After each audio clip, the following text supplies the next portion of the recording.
We begin tonight with the bleak outlook on the economy from the Fed. They're forecasting the economy will grow much slower than initially expected. In just a moment, you're going to hear from our special guest, Texas Congressman Ron Paul. But first, take a listen to Ben Bernanke today. The unemployment rate is expected to decline further to 6.8 to 7.7% by the fourth quarter of 2014, still well above participants' estimates of the longer-run normal rate of unemployment.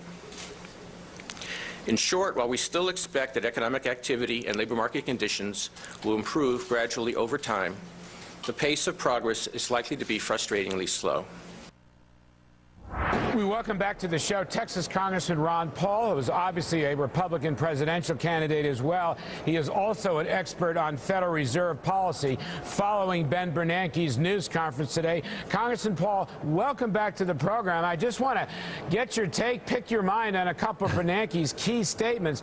Probably the most provocative thing was he argued to help housing and to solve high unemployment, the Fed stands ready to buy mortgage-backed bonds, which would mean more quantitative easing. Your thought on more QE and buying bonds?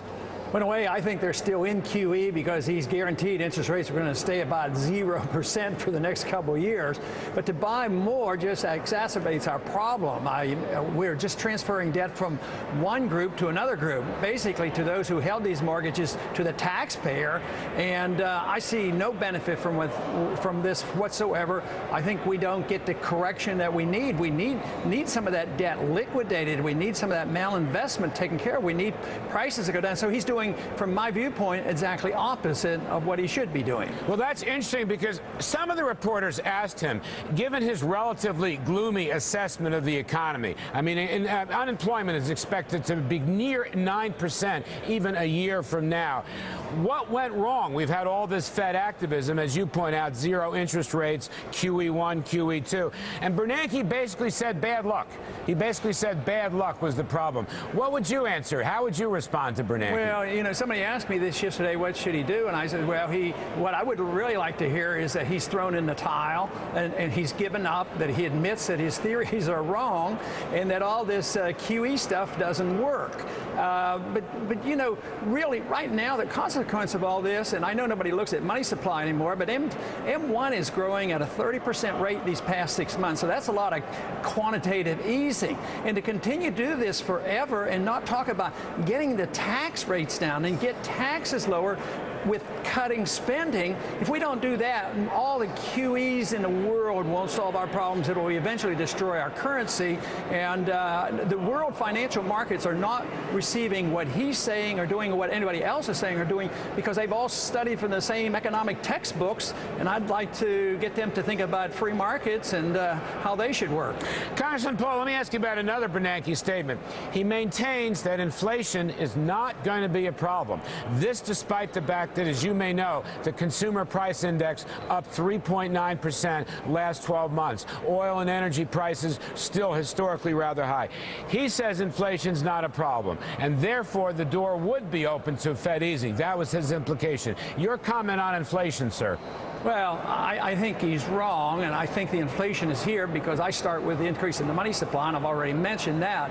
But I don't believe the government statistics on the CPI, because if you look at this from the old measurement of CPI, actually it's over 9%.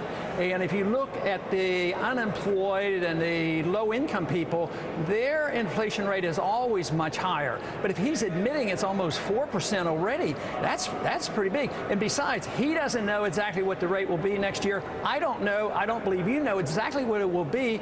It could be much, much worse because there's a lot of factors that go into pushing prices up. But we know that the stimulus has been put out there, and all we need to do is have a multiplier effect, and this thing could get way out of control. And eventually, I believe that's what's going to happen. All right, $1.6 trillion in excess reserves on deposit at the Fed could go into it. Let me ask you about another one. Bernanke was asked about Republican criticism of his policies. You, of course, among them as a Fed expert. You've been very critical of Bernanke.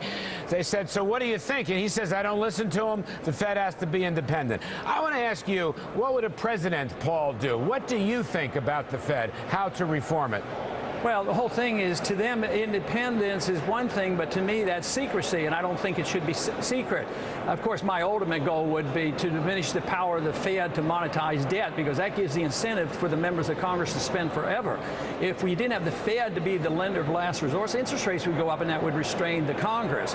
So in the meantime, because I can't get competing currencies going, I would say the more transparency, the better. And I think it's great that he's been forced to hold these press conferences. I think it's great that the country now in the last 3 or 4 years has come to look at the significance and the importance of monetary policy. 5, 10 years ago, I never dreamed this would happen. I think we're making great progress. The American people are now, with my arguments, that 65% believe now that we should have more transparency of the Fed, and that's why he's holding these press conferences. But he is going to be stubborn, because for him to do what I want him to do, he'd have to admit his whole career was misdirected. So that's not going to happen. Eventually, you'd have to have a new Fed chairman, at least to look at this thing differently. Congressman, you have said, as I recall, this will be the last question, that if you were elected, you would not reappoint Bernanke. Is that the case?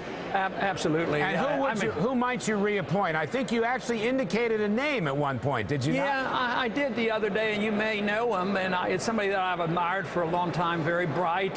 He is known on Wall Street, and that's Jim Grant. And I think he's capable, because he is a free market person. He understands sound money, and I think if he had to work within the system, he would be able to restrain the Fed money machine as much as anybody else could. All right, Jim Grant is an old friend of mine and a frequent guest on this program. Congressman Ron Paul, thank you for helping us, sir. Good luck on the campaign trail. Thanks a lot.